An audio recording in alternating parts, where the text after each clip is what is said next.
Aí eu comecei a ler, eu falei, realmente, Deus ama o seu povo, Ele ama o seu povo, mas Ele abomina o pecado. Nós pregamos aqui várias vezes que Deus, Ele não rejeita aqueles que vêm até Ele, e nós entendemos que aquele que vem até Ele é o mesmo povo, como nós pregamos semana passada, que o seu nome está escrito no livro da vida. Agora, a questão é, esse povo que o nome está escrito no livro da vida, eles podem se cansar, pessoal? Eles se cansam? Eles se cansam. Eles podem chegar um momento que eles tropeçam? Claro que eles tropeçam. É como falamos na oração agora, o filho pródigo. O filho pródigo tinha tudo do pai. Ele estava debaixo da ordenança do pai, não faltava nada. Ele estava na casa, ele estava com o pai do lado dele, não faltava nada. Mas o mundo começou a entrar dentro dele, e ele começou a pensar assim, peraí, se eu tenho uma parte da herança do meu pai, eu vou pegar tudo aquilo e eu vou começar a fazer minha vida. Mas ninguém consegue viver longe de Deus, é ou não é? A Bíblia considera o homem que está longe de Deus como um homem morto, um homem que não tem vida, um homem que não está próximo do seu Deus, como um peixe fora da água, como um homem que não respira o oxigênio dessa terra, como uma planta que está desarraigada da terra, ela morre. É a mesma coisa, o homem longe de Deus, ele não consegue viver. Você pode ter tudo, mas ao mesmo tempo você não tem nada. E esse filho pródigo, não é o que a gente vai pregar, mas é para você poder entender. Ele sai debaixo da ordenança do pai, e ele começa a gastar o seu dinheiro no mundo, com prostituição, com bebida, com avareza, e chega um momento que acabou, não tem mais. E aí ele precisava trabalhar, porque ele precisa se manter, e ele então vai até a casa de um fazendeiro, para você poder entender, e ele vai, e ele pede um trabalho, ó, você vai cuidar dos porcos aí, só que vai comer o que os porcos também comer. Olha o estágio que ele chegou, sim ou não? Pergunta para uma pessoa que está afastada da presença de Deus hoje, ela diz, foi a pior coisa que eu fiz da minha vida, se afastar de Deus, porque eu não tenho mais força para voltar. Eu, né? Uma pessoa que está no mundo hoje, no mundo, que experimentou da boa palavra, da virtude do Espírito Santo, das ações de graça, do partir do pão, hoje ela está no mundo, mas ela experimentou da dádiva do Espírito, ela sente saudade, ela queria poder voltar, mas o mundo está tão influente dentro dela, a concupiscência do engano tem cauterizado a mente dela, que talvez ela falava assim, não preciso ir para a igreja, eu posso buscar Deus em casa. Tem muita gente que fala isso, mas me mostra uma pessoa que de fato consegue buscar Deus em casa. É ou não é? Não consegue. Por isso que a Bíblia manda congregarmos, nós temos que congregar, nós temos que estar na congregação, buscando o único Deus, o Deus triuno, o Pai, o Filho e o Espírito Santo, a Trindade Santa, o sacerdócio real, o único Deus, o único Filho e o único Espírito Santo.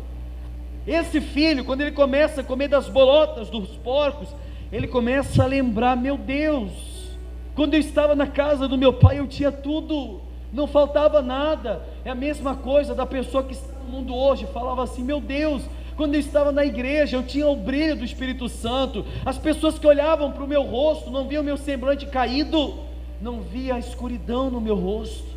A Bíblia diz que o Espírito Santo formoseia o rosto, ele te dá um semblante de um homem de luz, de uma mulher de luz, ele mostra a essência de Deus na sua vida. Por isso que a própria palavra de Deus fala em Gênesis, façamos o homem a nossa imagem, a nossa semelhança. Nós temos que refletir esse Cristo, que nós somos imagem dele.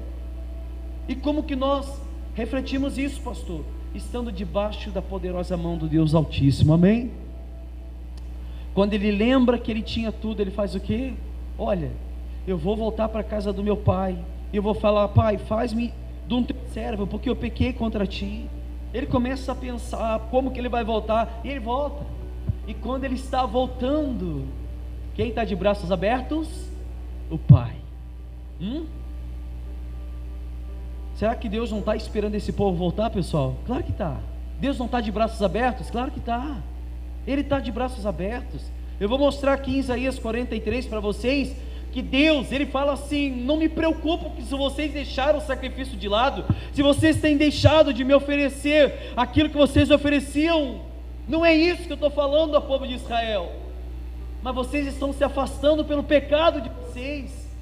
E Deus insiste em trazer aquele povo de novo, mas eles têm se cansado da presença de Deus. É a coisa mais triste que existe na vida de uma pessoa, é quando ela não tem mais forças para voltar. Aquele filho pródigo, quando volta, o pai o abraça com todo amor. Deus ama os seus filhos.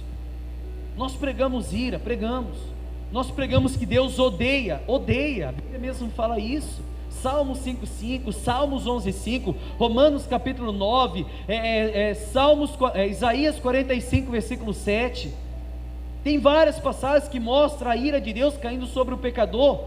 Porém, aquele que vier após mim, negue-se a si mesmo, toma a sua cruz e siga-me. Ele precisa que aquele homem que vai chegar até ele, tem que fazer tudo isso que ele pede, negar a sua vontade, rejeitar o seu eu, negar o seu próprio coração, que, como a gente sempre fala, que é a coisa mais difícil de fazer dentro da igreja, é negar o próprio coração. Olha o que diz Isaías 43, 22, capítulo 43, versículo 22. Eu vou ler primeiro no contexto para você. A passagem que a gente vai ler hoje, a história mesmo é Isaías 43, 22. Mas olha o que diz Isaías 43, 18. 43, 18. Todos acharam, gente? Quem não achou, o obreiro vai ajudar você a achar? Acho que todo mundo achou. Isaías 43, 18 diz assim: não vos lembreis das coisas passadas, nem considereis as antigas. Eis que faço coisas novas, que está saindo à luz. Porventura não o percebeis? Eis que porém um caminho do deserto e rios no ermo. Os animais do campo me glorificarão, os chacais e os filhotes de avestruz. Porque porei água no deserto e rios no ermo, para dar de beber ao meu povo, ao meu escolhido, ao povo que formei para mim, para celebrar o meu louvor. O texto vai mostrar, a palavra de Deus vai mostrar, ou para você poder entender que esse texto ele mostra, para que nós possamos compreender a plenitude da misericórdia de Deus, para que o homem possa compreender a virtude do Espírito Santo e os benefícios de estar diante da presença dEle. É necessário que venhamos compreender a dimensão dos nossos pecados. Deus nos fez para a glória dEle. Tem várias passagens que fala, como por exemplo a passagem: quer comais, quer bebais, quer façais qualquer outra coisa, porém fazei tudo para a glória de Deus, porque dEle, por Ele, para Ele são todas as coisas, tudo é por Ele. Aquele que tem fôlego, louve ao Senhor. Tudo que Deus fez, Ele viu que foi bom. Gênesis fala isso. Porém Deus cria o homem para a sua glória, Deus cria o homem para o seu louvor, Deus cria o homem para adorá-lo. É claro que Deus não cria um robô, e lá atrás aquele robô, ele regula aquele robô para falar: todos os dias você vai se colocar de joelho diante de mim, e você vai me buscar. Não. Se há um livre-arbítrio na vida do homem, em que eu não creio que exista livre-arbítrio, não tem livre escolha, mas o livre-arbítrio do homem é quando Deus o chama para fazer a vontade dEle. Agora, tem muitos mesmo que foi chamado, porém se desviam do caminho.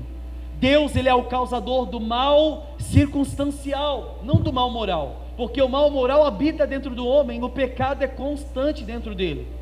Deus criou sim o mal circunstancial, da maneira em que Ele vai regenerar o homem, não sabemos. Pode ser no deserto, pode ser na tribulação, como Ele mesmo falou, Ele vai colocar água no meio do deserto, água no ermo, numa terra seca, onde o homem vai passar no deserto e não vai achar saída, mas Deus falou: eu vou colocar água lá no meio. Quando não tiver solução, as minhas mãos vão estar sendo estendidas. Quando não tiver mais saída, olhe para os céus, como Noé, quando ele constrói a arca, e Deus fala: Noé, a janela que você vai fazer, você tem que fazer no lado de cima e não do lado. Por que do lado de cima? Para que toda vez que Noé tivesse que olhar para algum lugar, ele tinha que olhar para onde? Os céus, para Deus. Se Noé tivesse feito a janela dos lados, Noé iria olhar aquele povo morrendo afogado, ele iria agir na emoção. É ou não é? Quantas crianças morrendo, quantas crianças morrendo nessa enchente que está dando em Petrópolis? Foi do nada. Eu estava vendo um vídeo de um ônibus cheio de criança, meu Deus, cheio de criança, que tombou dentro do rio, onde estava cheio de água, e as crianças gritando, pedindo ajuda. Chega uma hora que o ônibus se afunda, morreu várias crianças, ontem, hoje, se eu não me engano, e a mãe gritava: chama os bombeiros, a minha filha está soterrada. Olha o desespero dessa mãe. Deus, Ele é o Criador do mal circunstancial. Você acha que Deus não sabia que ia acontecer tudo isso, pessoal? Hein, gente? Claro que sabia. Por que Ele não fez nada? O mal moral que está dentro do coração do homem, a perversidade, é ou não é?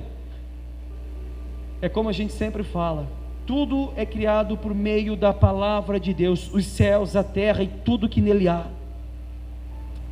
Agora, como sempre falamos, o pecado que habita no coração do homem, não foi Deus que fez o homem, foi, como eu sempre falo que eu não acredito no livre-arbítrio, mas o homem, por seu próprio coração maligno, ele pratica obras más, e Deus é obrigado a trazer a justiça dele sobre o homem, é obrigado. Se nós olharmos, como a gente falou agora, Deus criou o homem para a glória dele, para o louvor dele. O homem, claro que não tem poder de escolha, mas o seu maligno coração cria uma barreira para que a palavra não seja enxertada dentro dele. Olha o que Deus fala em 43:22. Por mais que Deus chamou, no 43:21, ao povo que formei para mim, para celebrar o meu louvor. Aí 22 diz assim: contudo, não me tens invocado, ó Jacó, e de mim te cansastes, ó Israel. Não me trouxestes o gado miúdo dos teus holocaustos, nem me honrastes com os teus sacrifícios. Não te dei trabalho com oferta de manjare, nem te cansei com incenso.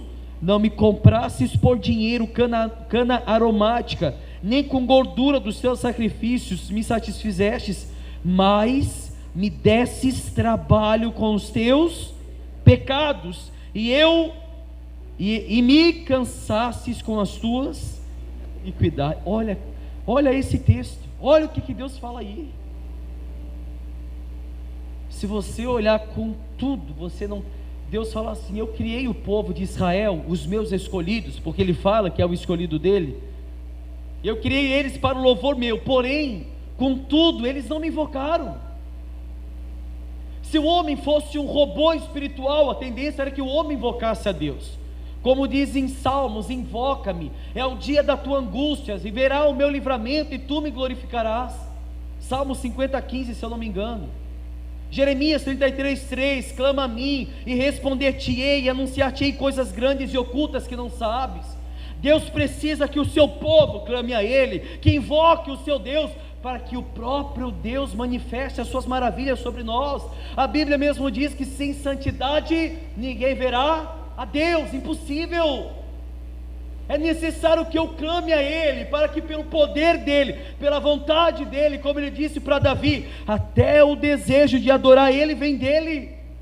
É necessário que eu me santifico, para que o poder de Deus se aperfeiçoe na minha fraqueza. Amém? Para que através das virtudes do Espírito Santo possamos adorá-lo na plenitude do seu poder, possamos entregar o nosso culto racional, possamos entregar a nossa vida caída, a nossa natureza miserável, possamos entregar o nosso nada para Ele. Mas é tudo o que Ele quer, é tudo. Um coração cheio de pecado, um coração sendo um órgão tão pequeno, mas guarda coisa tão grande, é ou não é? Entrega para Ele, Ele mesmo diz: deposita aos pés dEle a ansiedade do homem. Muitas são as aflições do justo, mas Deus a livra de todas. Deus livra de todas. A Bíblia não está falando que nós não vamos passar por um momento difícil, meu amigo. Nós vamos passar, mas Deus a livra de todas. Quando eu não sei, pode demorar um ano, pode demorar uma semana. A gente pode chegar até o último suspiro da nossa vida, estar no meio do deserto e achar que Deus nos esqueceu. Mas no último dia Ele fala assim: o que você estava passando lá não se compare àquilo que eu tenho preparado para vocês. Amém? Deus não preparou nada para a gente nessa terra, não.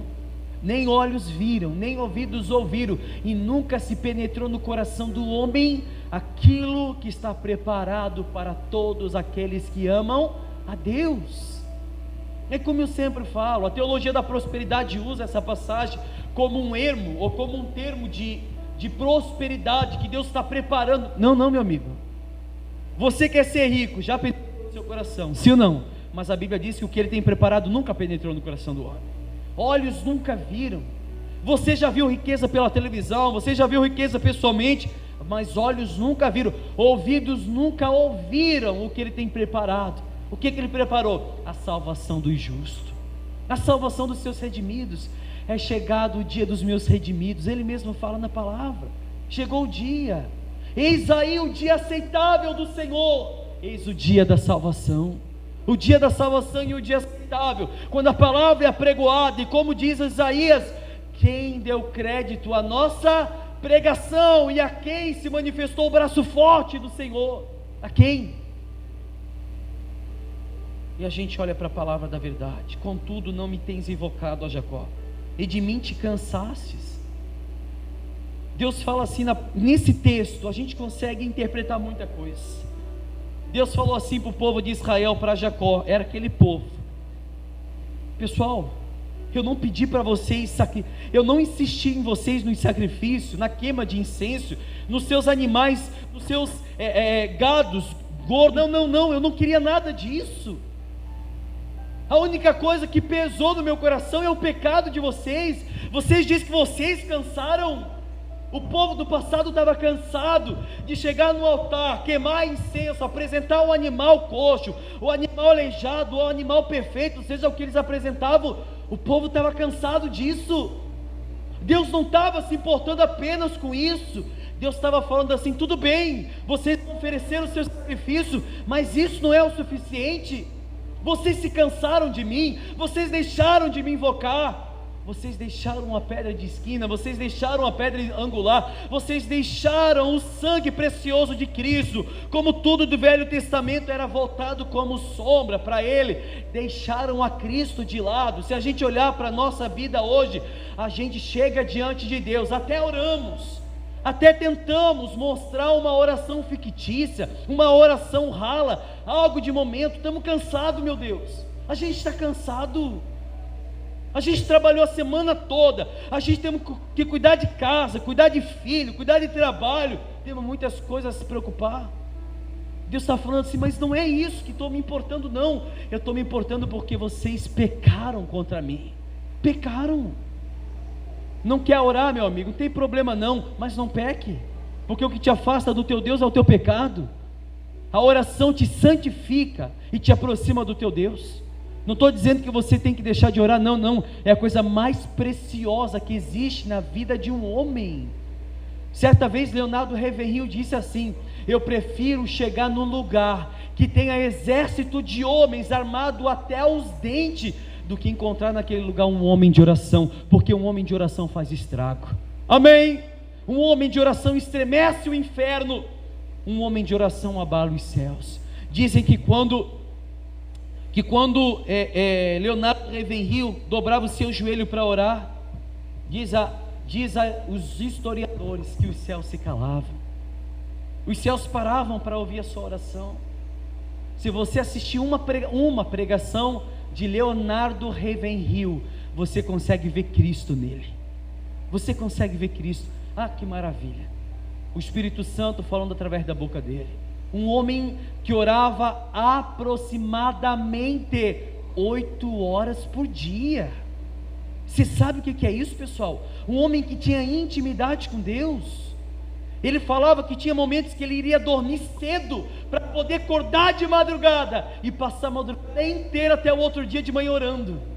John Wesley disse: eu acordo 4 horas da manhã, porque eu não aceito que os pássaros adorem a Deus primeiro que eu. Olha a intimidade que eles tinham com Deus, olha o desejo que eles tinham com Deus, olha a intrepidez que eles tinham de entrar diante dos átrios do Senhor. Gente, hoje em dia, se eu estou cansado, não aguento mais, mas isso não é o suficiente.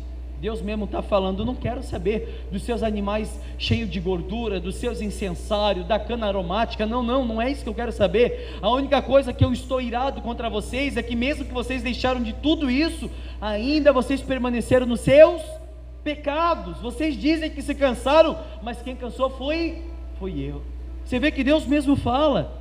Ele diz assim, 24: não me comprasses por dinheiro cana aromática, nem a gordura do seu sacrifício me satisfizesse, mas me desses trabalho com os teus, e me cansastes com as tuas iniquidades. Deus fala assim: você me deu trabalho, rapaz. Um filho desobediente não dá trabalho para o pai? Sim ou não? Um filho desobediente dá muito trabalho para o pai.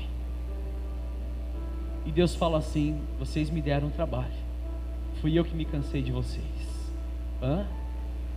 Deus quer um povo. Por isso que muitas das vezes, quando olhamos para a palavra, que Deus procura aqueles que adoram ao Pai em espírito e em verdade. Ele procura. É difícil achar um homem espiritual na terra hoje. Vai chegar um tempo que a santificação vai se tornar escassa dentro das igrejas. Por isso que os homens das igrejas hoje são homens e mulheres interesseiros, voltados para os seus interesses próprios.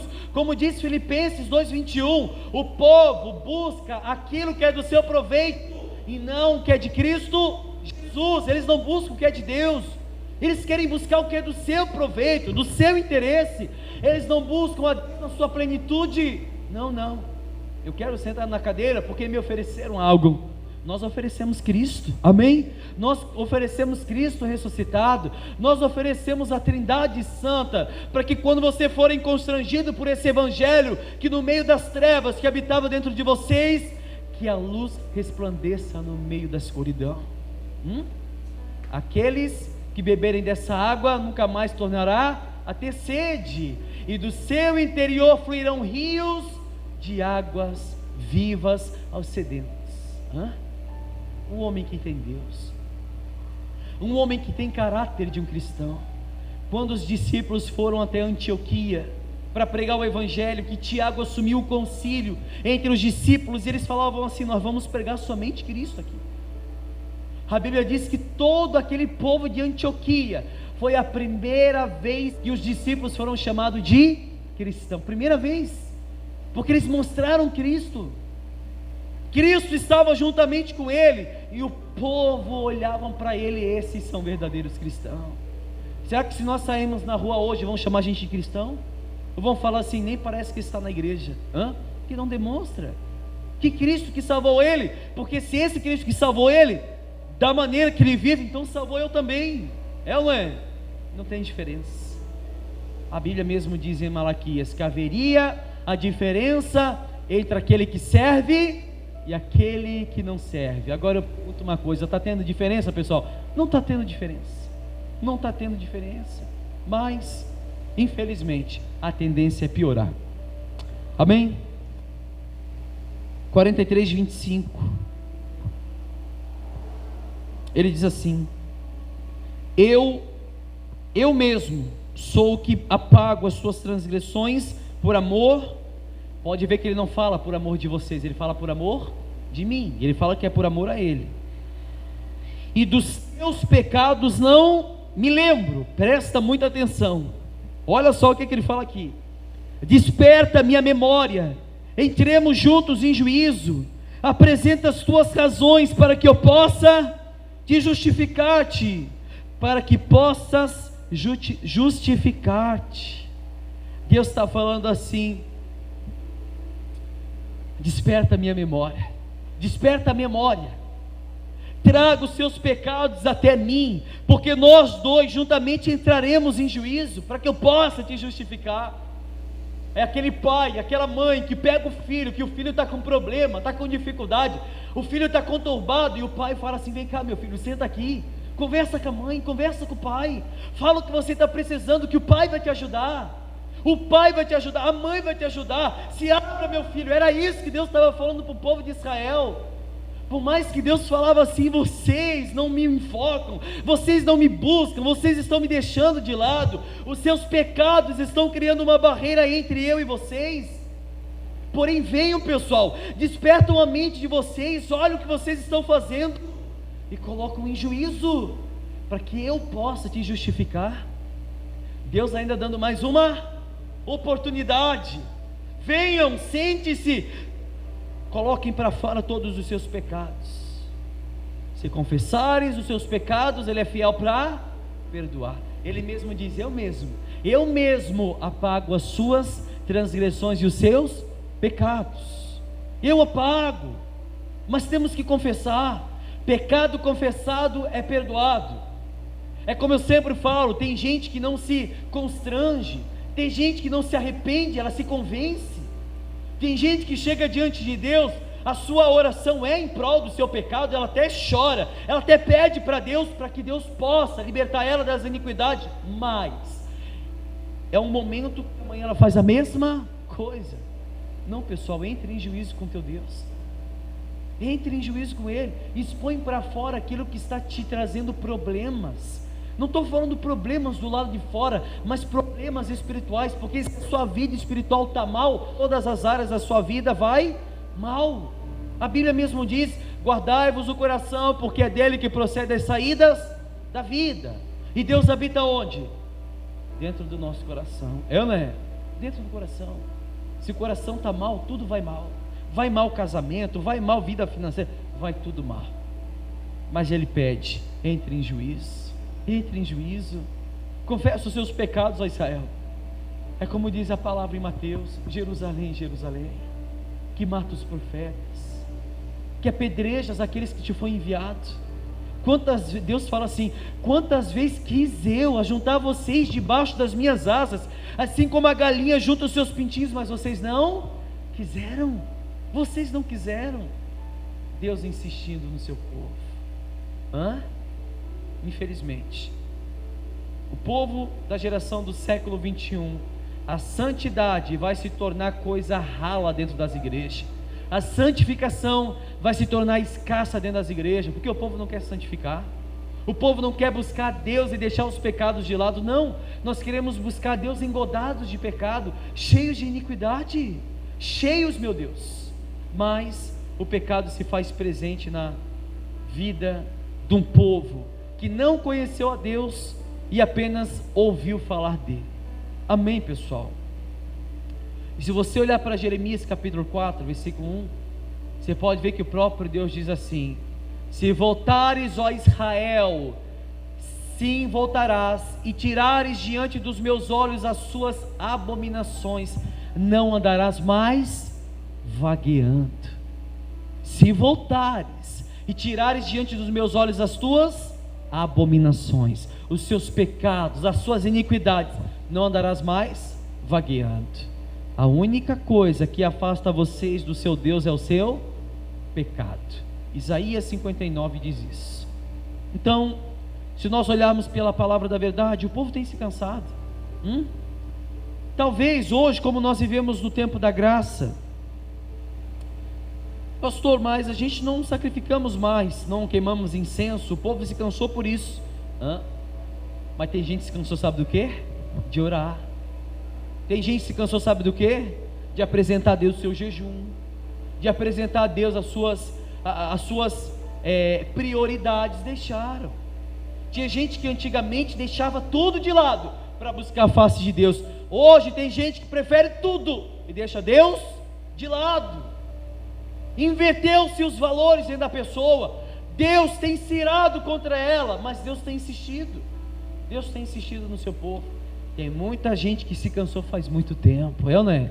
Mas eu digo uma coisa para vocês: se você está aqui hoje e se cansou, pastor, mas eu não me cansei de Deus, senão eu não estava aqui. Mas você não ora mais como orava antes, você não presta mais atenção na palavra como prestava antes, você talvez até vem no culto, mas quando chega em casa não medita no que foi pregado. Você é um cristão que só está ali por estar. O povo que ouvia a palavra, Noé pregava durante 100 anos, mas o povo falava: não, Noé, nós não vamos dar ouvido, nós não queremos isso para a gente. E Noé insistia: o dilúvio vai vir, vai matar todo mundo, e todo mundo ria dele, não é?